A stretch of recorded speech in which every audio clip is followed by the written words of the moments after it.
ನಮಸ್ಕಾರ. ನಿನ್ನೆ ಅಧಿಕ ಮಾಸದ ಅಂಗವಾಗಿ ಶ್ರೀ ಕ್ಷೇತ್ರ ಸನ್ನತಿ ಚಂದ್ರಲಾಂಬಾ ದೇವಸ್ಥಾನಕ್ಕೆ ನಾನು ತೆರಳಿದ್ದೆ. ಕರ್ನಾಟಕದ ಪವಿತ್ರ ಕ್ಷೇತ್ರಗಳ ಬಗ್ಗೆ ಮಾತನಾಡುವಾಗ ಭಕ್ತರ ಮನಸ್ಸಿನಲ್ಲಿ ಮೊದಲಿಗೆ ಮೂಡುವ ಹೆಸರುಗಳಲ್ಲಿ ಒಂದಾದ ಹೆಸರು ಸನ್ನತಿ ಚಂದ್ರಲಾಂಬಾ ದೇವಿ ಕ್ಷೇತ್ರ. ಭೀಮಾ ನದಿಯ ತೀರದಲ್ಲಿ ನೆಲೆಸಿರುವ ಈ ಪವಿತ್ರ ತಾಣವು ಕೇವಲ ದೇವಸ್ಥಾನವಲ್ಲ, ಇದು ಭಕ್ತಿ, ಇತಿಹಾಸ ಮತ್ತು ಸಂಸ್ಕೃತಿ ಆಧ್ಯಾತ್ಮಿಕತೆಯ ಸಂಗಮವಾಗಿದೆ. ಸಾವಿರಾರು ವರ್ಷಗಳಿಂದ ಅನೇಕ ಭಕ್ತರ ಜೀವನದಲ್ಲಿ ಆಶಾಕಿರಣವಾಗಿ ಬೆಳಗುತ್ತಿರುವ ಈ ದೇವಿಯು ಕರ್ನಾಟಕದ ಹೆಮ್ಮೆಯ ಧಾರ್ಮಿಕ ಕ್ಷೇತ್ರ ಪ್ರತೀತಿ ಕೂಡ ಹೌದು. ಸನ್ನತಿ ಎಂಬ ಪದವೇ ಪವಿತ್ರತೆ, ದೇವರ ಸಾನ್ನಿಧ್ಯ ಮತ್ತು ಶಾಂತಿಯ ಸಂಕೇತ ಅಂತ ನಮಗೆ ನೀಡುತ್ತೆ. ಇಲ್ಲಿ ಕಾಲಿಟ್ಟ ಕ್ಷಣದಿಂದಲೇ ಮನಸ್ಸಿನಲ್ಲಿ ಒಂದು ವಿಶೇಷ ನೆಮ್ಮದಿ ದೊರೆಯುತ್ತದೆ. ಬೆಳಗಿನ ಸೂರ್ಯೋದಯ ಸಮಯದಲ್ಲಿ ಭೀಮಾ ನದಿಯ ದಡದಲ್ಲಿ ಹರಡುವ ಮಂಜು, ದೇವಸ್ಥಾನದ ಘಂಟಾನಾದ, ಪೂಜೆಯ ಮಂತ್ರಗಳು ಇವೆಲ್ಲವೂ ಸೇರಿ ಭಕ್ತರಿಗೆ ದೈವಿಕ ಅನುಭವವನ್ನು ನೀಡುತ್ತೆ. ಈ ಕ್ಷೇತ್ರದ ಆದಿದೇವತೆಯಾದ ಚಂದ್ರಲಾಂಬಾ ದೇವಿಯು ಆದಿಶಕ್ತಿಯ ರೂಪವೆಂದು ಭಕ್ತರು ನಂಬುತ್ತಾರೆ. ಜೀವನದ ಸಂಕಷ್ಟ, ದುಃಖಗಳು, ಭಯ ಎಲ್ಲವನ್ನ ತಾಯಿ ರಕ್ಷಿಸ್ತಾಳೆ. ದೇವಿ ಆರಾಧನೆ ನಮಗೆ ಮಹಿಮೆಯನ್ನು ನೀಡಿ ಪೌರಾಣಿಕ ಕಥೆಗಳ ಜೊತೆಗೆ ಅನುಭವಗಳನ್ನು ಇಲ್ಲಿ ನೀಡುತ್ತೆ ಅಂತ ಇಂದಿಗೂ ಜನರ ಮನಸ್ಸಿನಲ್ಲಿ ಆಳವಾಗಿ ನಂಬಿಕೆ ಜೀವಂತವಾಗಿದೆ. ಸನ್ನತಿ ಕರ್ನಾಟಕದ ಕಲಬುರಗಿ ಜಿಲ್ಲೆಯ ಚಿತ್ತಾಪುರ ತಾಲೂಕಿನ ಸಮೀಪದಲ್ಲಿರುವಂತಹ ಪ್ರಸಿದ್ಧ ಕ್ಷೇತ್ರವಾಗಿದೆ. ಈ ಸ್ಥಳವು ಭೀಮಾ ನದಿ ದಡದಲ್ಲಿರುವ ಪ್ರಕೃತಿ ಸೌಂದರ್ಯದಿಂದಲೇ ಕೂಡಿದೆ. ಚಂದ್ರಲಾಂಬಾ ಎಂಬ ಹೆಸರಿನಲ್ಲೇ ಒಂದು ಆಧ್ಯಾತ್ಮಿಕವಾದಂತಹ ಅರ್ಥವೂ ಕೂಡ ಅಡಗಿದೆ. ಚಂದ್ರ ಎಂದರೆ ಶಾಂತಿ, ಪ್ರಕಾಶ ಮತ್ತು ತಂಪು. ಇನ್ನು ಅಂಬಾ ಎಂದರೆ ತಾಯಿ, ಅಂದರೆ ಭಕ್ತರ ಜೀವನದಲ್ಲಿ ಶಾಂತಿ ಮತ್ತು ಬೆಳಕನ್ನು ಹರಡುವ ತಾಯಿಯೇ ಚಂದ್ರಲಾಂಬಾ. ಭಕ್ತರು ಹೇಳುವ ಪ್ರಕಾರ ದೇವಿಯ ಮುಖವನ್ನು ನೋಡಿದಾಗ ಮನಸ್ಸಿನಲ್ಲಿ ಎಲ್ಲ ಕಳವಳಗಳು ದೂರವಾಗ್ತವೆ. ದೇವಿಯ ಕೃಪೆಯಿಂದ ಅಸಾಧ್ಯವಾದ ಸಮಸ್ಯೆಗಳು ಕೂಡ ಪರಿಹಾರ ಆಗ್ತವೆ ಅನ್ನೋ ನಂಬಿಕೆ ಜನರಲ್ಲಿ ಗಾಢವಾಗಿದೆ. ಸ್ಥಳೀಯ ಪುರಾಣಗಳ ಪ್ರಕಾರ ಈ ಪ್ರದೇಶದಲ್ಲಿ ಒಂದು ಕಾಲದಲ್ಲಿ ದುಷ್ಟಶಕ್ತಿಗಳ ಕಾಟ ಹೆಚ್ಚಾಗಿತ್ತು. ಜನರು ಭಯಭೀತರಾಗಿದ್ದರು.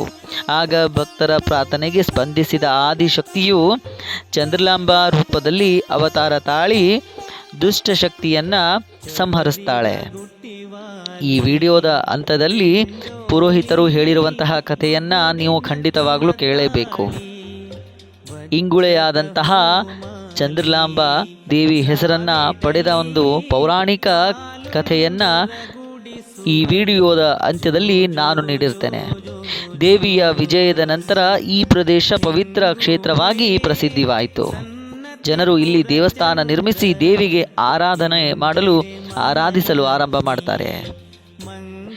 ಈ ದೇವಾಲಯದ ವಾಸ್ತುಶಿಲ್ಪವು ಪುರಾತನ ಕಾಲದ ಕಲಾತ್ಮಕತೆಯನ್ನು ನಮಗೆ ನೀಡುತ್ತೆ.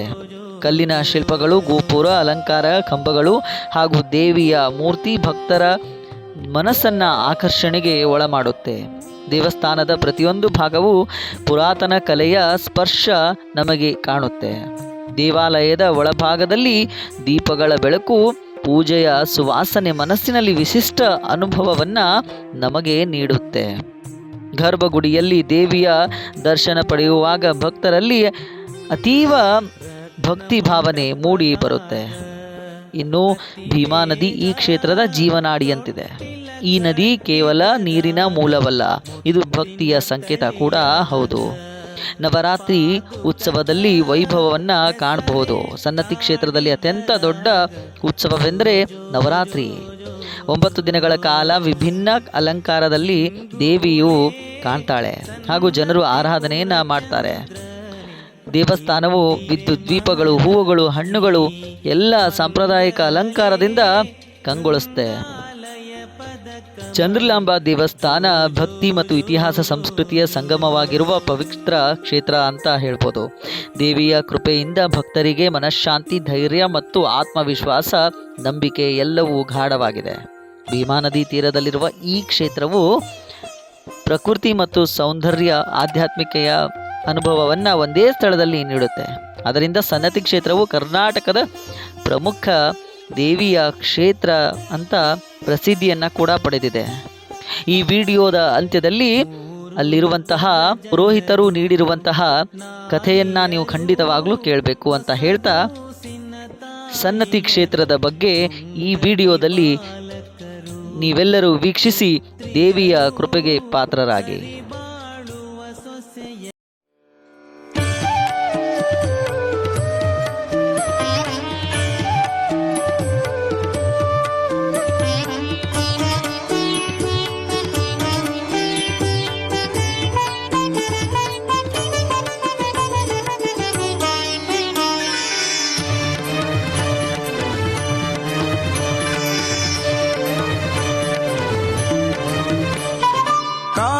काय जमाते सन्नति वासे काय जमाते काय जमाते सन्नति वासे काय जमाते काय जमाते सन्नति पुरवासे काय जमाते सन्नति पुरवासे मागे हरिदु निन्न प्रियನ ತೋರಿಸೆ ಶ್ರೀಯೇ ಭೂಮಿಯೇ ದುರ್ಗಾದೇವಿ ಮಾತೆಗೆ ಶ್ರೀಯೇ ಭೂಮಿಯೇ ದುರ್ಗಾದೇವಿ ಮಾತೆಗೆ काय जमाते सन्नति वासे काय जमाते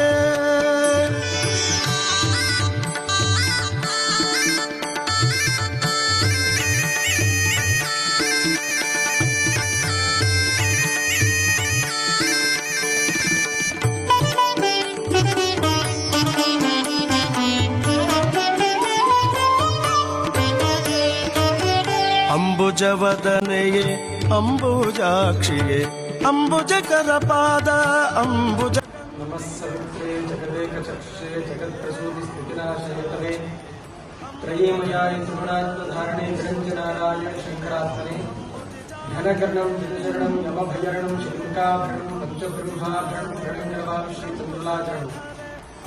ಏನು ಶ್ರೀ ಚಂದ್ರಲಾಂಬಾದೇವಿಯವರು ಮತ್ತ ಅವರ ಪತಿ ನಾರಾಯಣ ಮುನಿ ಅಂತಕ್ಕಂಥವ್ರು ಇಬ್ಬರು ಸೇರಿ ಇಲ್ಲಿ ಕುಟೀರದಲ್ಲಿ ವಾಸವಾಗಿರ್ತಾರೆ. ಅವಾಗ ಏನಂದ್ರೆ ಒಂದು ದಿನ ನಾರಾಯಣ ಮುನಿಯವರು ವನವಿಹಾರಕ್ಕಂತ ಹೊರಗಡೆ ಹೋಗಿರ್ತಾರೆ.